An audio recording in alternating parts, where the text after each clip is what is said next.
আমরা লড়বো হয়ে একজোট, মানবো না আর হামলা। জিতছে দুর্গাপুর, জিতবে বাংলা।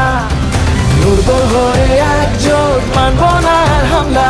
জিতছে দুর্গাপুর থেকে বড় রাজনৈতিক বার্তা। আজ সকাল ঠিক 10টায় বিধানসভা ভোটের আগে দুর্গাপুরের মুচিপাড়া পাম্প হাউস সংলগ্ন গঙ্গোত্রী হোটেলের সামনে উদ্বোধন করা হল তৃণমূল কংগ্রেসের একটি নতুন শুভারম্ভ কেন্দ্র। এই শুভ সূচনার নেতৃত্বে ছিলেন দুর্গাপুর পূর্বের তৃণমূল প্রার্থী প্রদীপ মজুমদার। উদ্বোধন ঘিরে সকাল থেকেই ছিল উৎসবের আবহ। দলীয় কর্মী, নেতৃত্ব ও সাধারণ মানুষের ভিড়ে জমজমাট হয়ে তার নিজের অনুভূতির উপরে নির্ভর করে মানুষের সুখ দুঃখের কথা ভালোভাবে উপলব্ধি তিনি করে এসছেন। তার অভিজ্ঞতা, তার উপলব্ধির উপরে নির্ভর করে বিভিন্ন জনমুখী প্রকল্প তিনি সূচনা করেছেন এবং তার রাজনৈতিক যে বৈশিষ্ট্য একজন প্রশাসক হিসেবে তা প্রকাশ পেয়েছে।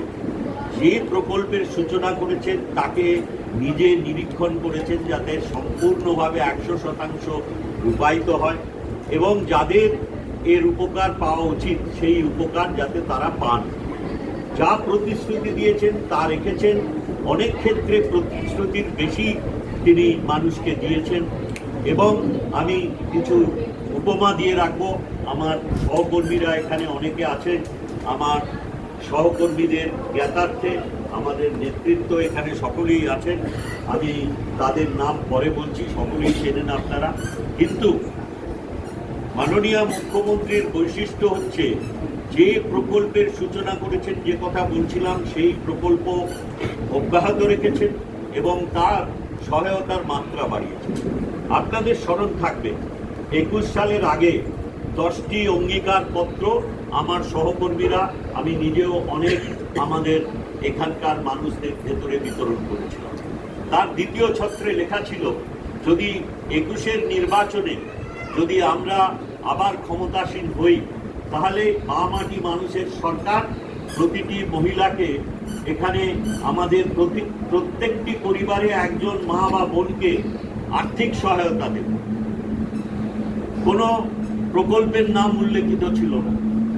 7ই মে 2021 সালে আমাদের সরকার তৃতীয়বার মাননীয় মুখ্যমন্ত্রী আপনাদের সকলের সহায়তায় পশ্চিমবঙ্গের মানুষের আরো বর্ধিত সমর্থন নিয়ে তৃতীয়বার তিনি মুখ্যমন্ত্রী হন।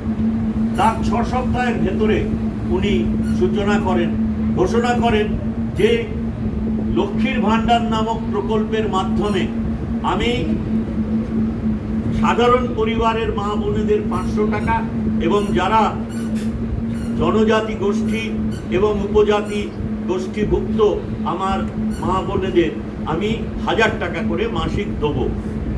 কিন্তু কি জানেন, এই ঘোষণায় উনি ঘোষণা করলেন প্রত্যেকটি মা বোনকে ওই বয়স সীমার ভেতরে, কিন্তু প্রতিশ্রুতি যেটা অঙ্গীকার ছিল সেখানে বলেছিলেন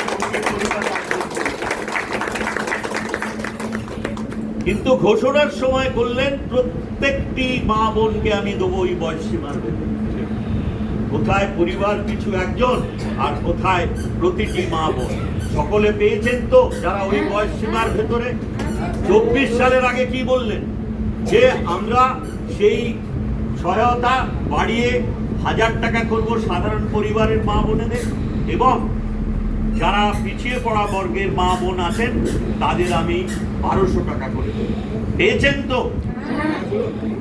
আমরা গত ফেব্রুয়ারি মাসের শেষে যখন ভোট অন অ্যাকাউন্টস বা আপনাদের বুঝতে সুবিধা হবে বাজেট নিয়ে আলোচনা হচ্ছে সংক্ষিপ্ত সময়ের জন্য, তখন মাননীয় মুখ্যমন্ত্রী তার অর্থমন্ত্রীর মাধ্যমে শেষ পংক্তিতে ঘোষণা করালেন যে আমি আরো 500 টাকা করে এই সহায়তা বাড়িয়ে দেবো লক্ষ্মীর ভাণ্ডারে। পাওয়া শুরু করেছেন তো 1500 টাকা করে এবং আমার যে মা বোনেরা পিছিয়ে পড়া বর্গের তাদের জন্য হয়ে গেল 1700 টাকা। আমরা গণতন্ত্রে বিশ্বাস করি।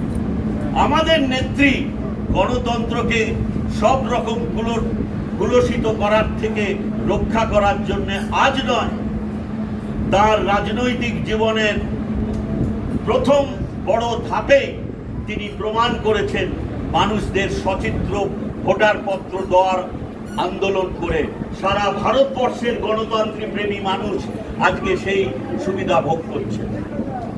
আমরা আজও নিশ্চিত তার লড়াইয়ের দৌলতে যেসব মানুষদের আজকে ডিটেনশন ক্যাম্পে নিক্ষেপ করার যে চক্রান্ত তারা তৈরি করেছেন, তার থেকে রক্ষা করবেন একমাত্র আমাদের নেত্রী, 3 বারের মুখ্যমন্ত্রী, এবং আজকে তিনি ঘোষণা করেছেন প্রত্যেকটি কেন্দ্রে তিনি প্রার্থী, অর্থাৎ তিনি যা বলছেন আমরা সবাই সেই মন্ত্রে দীক্ষিত, আমরা সকলে একই কথা বলি।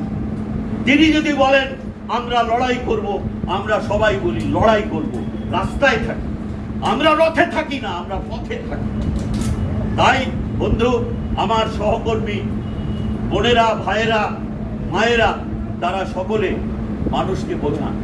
আমি বলবো মানুষের কাছে নিবিড়ভাবে আবেদন করার জন্য এই কার্যালয় এখানে দরকার ছিল, সেই কার্যালয় আজকে উন্মোচিত হলো।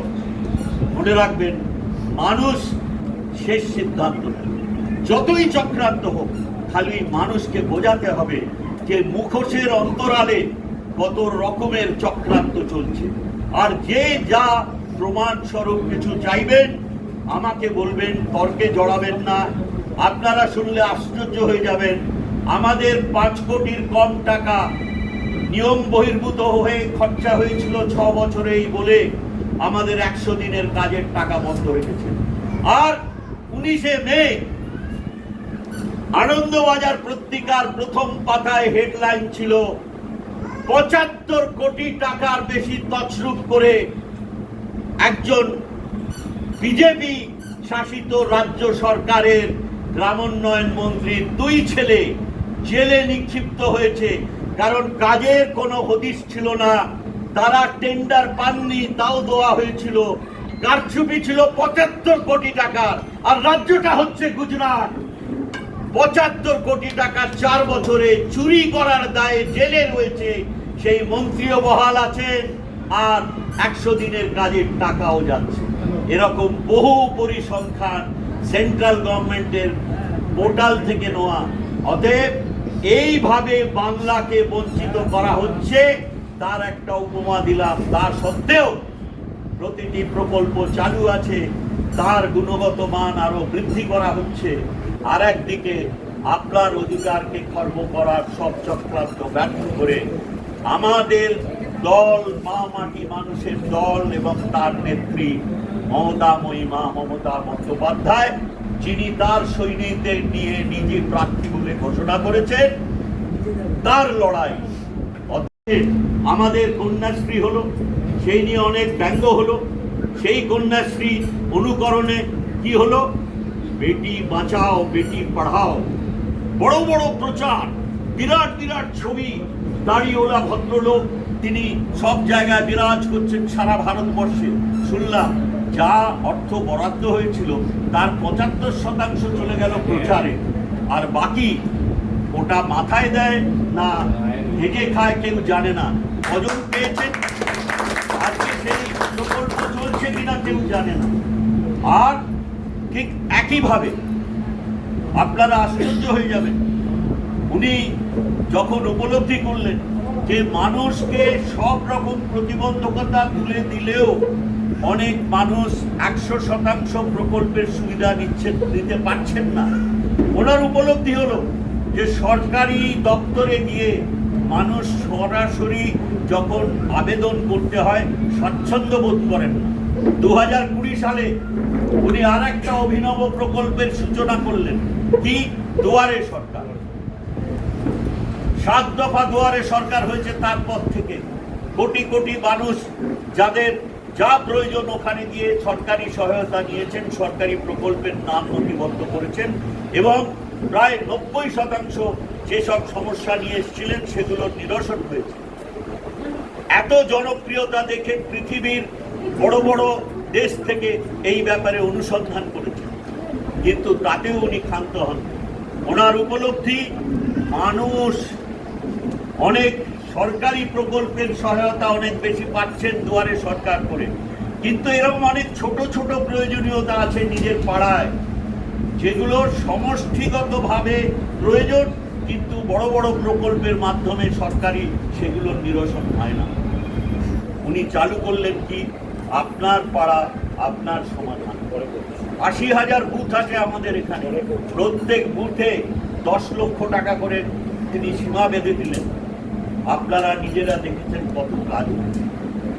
এখন এই যেগুলো করছেন উনি, কোনো প্রকল্প বন্ধ না করে, আরো শুনুন, খাদ্য সাথী অর্থাৎ আমাদের রেশন ব্যবস্থা, যে রেশনে 2011-র আগে মানুষ অখাদ্য চাল নিতে যেত না, সেই প্রকল্প চালু করে খাদ্য সাথীতে উনি পশ্চিমবঙ্গে উৎপাদিত ধান নিজে কিনে নিয়ে, বাজারের থেকে বেশি দাম দিয়ে কিনে নিয়ে, তার থেকে চাল করে সেই চাল 3 মাসের ভেতরে সরবরাহ করেন। আজকে গুণগত মান দেখুন না।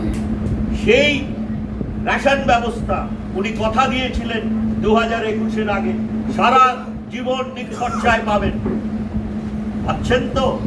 উনি তার সঙ্গে দুয়ারে সরকারের যে জনপ্রিয়তা দেখে বলেছিলেন, একটা পরিবারে যদি 7 জন সদস্য থাকে, 35 কেজি খাদ্য সম্ভার নিয়ে তাকে আসা যাওয়া করতে, অনেক বয়স্ক লোক যাদের দায়িত্ব হয় রাশন নিয়ে আসার, কারণ তারা কর্মঠ বাড়িতে বসে আছেন, তাদের অসুবিধা হয়। মাননীয় মুখ্যমন্ত্রী স্থির করলেন, আমি দুয়ারে রেশন দেওয়ার বন্টনের ব্যবস্থা করব। সব কিছু তৈরি হলো, অনেক বেশি খরচে যা রাজ্য সরকার নিজের তহবিল থেকে বহন করবেন সিদ্ধান্ত হলো। ভারত সরকার চলে গেল ন্যায়ালয়ের কাছে। কেন সারা ভারতবর্ষের কোথাও দেওয়া হয় না, পশ্চিমবঙ্গে কেন নিজের পাড়ায় গিয়ে তারা রেশন বন্টন করবেন? আজও সেটা সর্বোচ্চ ন্যায়ালয় সুপ্রিম কোর্টে পেন্ডিং আছে। সুপ্রিম কোর্টে জবাব চেয়েছে কেন্দ্রীয় সরকারের কাছে, সাধারণ মানুষের সুবিধার্থে যদি তার পাড়ায় গিয়ে রেশন বন্টন হয়, আপনাদের অসুবিধে কি? জবাব হাতে রাখছেন। এটাই একমাত্র ওদের দ্বিচারিতা নয়, মানুষের বিরুদ্ধে চরণ একমাত্র উদাহরণ নয়। 2021 সালের পর থেকে লাগাতার পশ্চিমবঙ্গে যে কেন্দ্রীয় প্রকল্পের যে অর্থ সহায়তা দেওয়ার নাম করে আমাদের এখান থেকে কর নিয়ে চলে যাচ্ছে, সেই করের একটা অংশ আসে, তার থেকে লাগাতার বঞ্চিত করে গেছে। সেই বঞ্চনা সত্ত্বেও রাজ্যের প্রায় 100টি প্রকল্প যা মাননীয় মুখ্যমন্ত্রী আমাদের সাধারণ মানুষের কল্যাণ কল্পে চালু করেছেন, তা প্রত্যেকটি শুধু অব্যাহত আছে তাই নয়, আমি আপনাদের উদাহরণ দিলাম, এরকম বহু উদাহরণ দিতে পারি যেখানে তার গুণগত মান এবং সহায়তার মান বাড়িয়েছেন। আরেকটি জিনিস আপনাদের মনে করিয়ে দিতে হবে মানুষদের, 15 বছরে অনুষ্ঠানে উপস্থিত মানুষের মুখে একটাই স্লোগান, জিতবে বাংলা, জিতবে দুর্গাপুর। প্রার্থী প্রদীপ মজুমদার জানান, এসআইআর প্রক্রিয়া নিয়ে মানুষের মধ্যে সচেতনতা বাড়ছে এবং প্রতিটি নাগরিকের ভোটাধিকার নিশ্চিত করা অত্যন্ত গুরুত্বপূর্ণ। তিনি আরও বলেন, মাননীয় মুখ্যমন্ত্রী মমতা বন্দ্যোপাধ্যায় সবসময় সাধারণ মানুষের পাশে দাঁড়িয়েছেন এবং আইনের মাধ্যমেও মানুষের অধিকার রক্ষায় উদ্যোগ নিয়েছেন। এরপর এক বর্ণাঢ্য শোভাযাত্রা বের হয়, যেখানে দলের বিভিন্ন স্তরের নেতৃত্ব ও সমর্থকরা অংশ নেন। ঢাকঢোল, স্লোগান আর উচ্ছ্বাসে মুখরিত এই শোভাযাত্রা ছিল চোখে পড়ার মতো। দুর্গাপুর থেকে নিজস্ব প্রতিনিধির রিপোর্ট।